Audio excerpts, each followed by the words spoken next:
ဒီပြယူကီရဲ့အမအကြောင်းအိမ်ပြန်လာရပြီဖြစ်တဲ့မြမအသင်းပြည်သက်ကြီးတို့ရဲ့ထိုင်းနိုင်ငံမှာကျမနေတဲ့33ကြိမ်မြောက်စီကိန်းမြို့သမီးဘောလုံးပွဲစဉ်အုပ်စုပြီးရဲ့နောက်ဆုံးပွဲစဉ်ဖြစ်တဲ့မြန်မာမြို့သမီးလက်ရွေးစင်အသင်းနဲ့ BNN အမျိုးသမီးအသင်းတို့ရှင်မြန်ကစားခဲ့ကြရမှာနှစ်ကိုပြတ်နဲ့ BNN အသင်းကအနိုင်ရရှိခဲ့တာဖြစ်ပါတယ်ဒီလိုရှုံးနေမှုကြောင့်ပဲမြန်မာအသင်းကတော့အခုဆိုရင်အုပ်စုအဆင့်နဲ့သာအိမ်ပြန်လာခဲ့ရပြီဖြစ်ပါတယ်ရှင်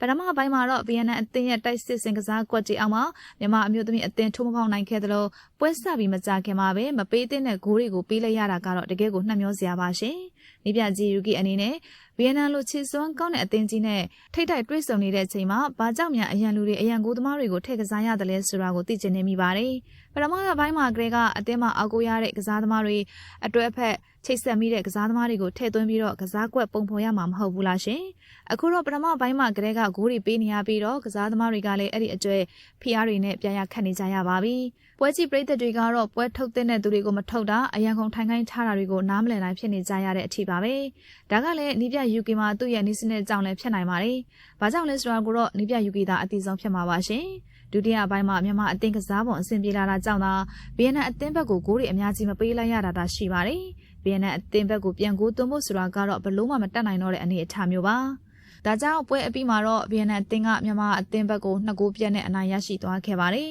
။တစ်ဖက်မှာရှင်မြိုင်ကစားနေကြတဲ့ဖိလစ်ပိုင်အသင်းနဲ့မလေးရှားအသင်းတို့ရှင်မြိုင်မှုမှာဆိုရင်လည်း6ဂိုးပြတ်နဲ့ဖိလစ်ပိုင်အသင်းကအနိုင်ရယူနိုင်ခဲ့တာဖြစ်ပါတယ်။မြန်မာအသင်းကနိုင်ပွဲရယူခဲ့တဲ့ဖိလစ်ပိုင်အသင်းကတော့နောက်တစ်ဆင့်ကိုတက်လှမ်းသွားခဲ့ပါပြီ။ဒါကြောင့်ပဲ BNN အသင်းကပထမနေရာနဲ့ဆီမီဖိုင်နယ်တက်ခဲ့သလိုဖိလစ်ပိုင်အသင်းကတော့ဒုတိယနေရာနဲ့ဆီမီဖိုင်နယ်အဆင့်ကိုအသီးသီးတက်ရောက်ခဲ့ကြပြီဖြစ်ပါတယ်။ဒီနှစ်တော့ရွှေရမယ်လို့ခံမှန်းပြီးတော့အားပေးခဲ့ကြတဲ့မြန်မာပြည်သက်တွေလည်းဒီနှစ်မှာထပ်ပြီးတော့အသေးကွဲခဲ့ရပြန်ပြီပေါ့ရှင်။ဒါကြောင့်မြန်မာအသင်းရဲ့နီးပြယူကီကရှုံးပွဲတွေးမှုအပေါ်မှာရလက်မကောင်းခဲ့တဲ့အတွက်လည်းအခုလိုမျိုးတောင်းပန်စကားဆိုလာခဲ့ပါတယ်။နီးပြယူကီကတော့တသင်းလုံးအကောင်းဆုံးစူးစမ်းခဲ့ပေမဲ့လူကျင်တဲ့ရလက်တော့မရခဲ့ပါဘူး။ BNN အသင်းကပိုကောင်းပြီးတော့သူတို့အကောင်းဆုံးကစားနိုင်ခဲ့ပါတယ်။ကျွန်တော်တို့အသင်းကတော့အကောင်းဆုံးမကစားနိုင်ခဲ့ပါဘူးဆိုပြီးတော့နီးပြယူကီကဆိုပါတယ်။ဘယ်လိုပဲဖြစ်ဖြစ်ပါဒီနေ့ပွဲမှာတော့ပရိသတ်တွေကနီးပြကြီးယူကီရဲ့ပွဲထုတ်ပုံကစားပုံကိုလုံးဝကိုသဘောမတွေ့ခဲ့ကြတာကတော့အမှန်ပါပဲဘောလုံးအားကစားမှာအသေးကွဲရပေမဲ့တစ်ဖက်မှာရှင်မြိုင်နေကြတဲ့တခြားသောအားကစားတွေမှာတော့မြန်မာတွေက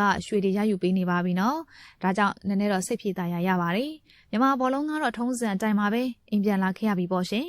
ဒီနှစ်တော့နိုင်မလားဆိုပြီးတော့မျှော်လင့်ပြီးအကျိတ်နဲ့အားပေးခဲ့ကြတဲ့မြန်မာပရိသတ်တွေကကွင်းထဲမှာလုံးဝငြိမ်ကျသွားတာကတော့တကယ်ကိုစိတ်မကောင်းပါဘူး။တာဝန်ကြီးတာကတော့မြန်မာပရိသတ်တွေပါပဲရှင်။ထိုင်းရောက်မြန်မာတွေတကယ်ကိုလုံးဝတာဝန်ကြီးကြပါတယ်နော်။မနေ့ကရှင်ပြန်ခဲ့တဲ့ BNN နဲ့မြန်မာအမျိုးသမီးအသင်းတို့ရဲ့ပွဲစဉ်ကတော့တကယ်ကိုခန်းစားချက်ပေါင်းစုံနဲ့ခန်းစားခဲ့ရတဲ့ပွဲစဉ်တစ်ပွဲဖြစ်ခဲ့ပါတယ်။ကစားသမားတွေလည်းအစွမ်းကုန်ကြိုးစားခဲ့ကြတယ်ဆိုပေမဲ့ရှုံးနေမှုနဲ့တွေ့ခဲ့ရပါတယ်။ဘာတွေများလိုအပ်ချက်ရှိနေသေးတာပါလဲ။ဒီလိုမျိုးမြန်မာအသင်းရှုံးပွဲတွေ့ခဲ့ရတာကပြည်သက်ကြီးတို့အနေနဲ့ဆိုရင်ရောဘာကြောင့်လို့ထင်ကြပါလဲ။ပြည်သက်တို့ရဲ့ထင်မြင်ချက်လေးတွေကိုကွန်မန့်မှာပြပြပေးခဲ့ပါအောင်နော်။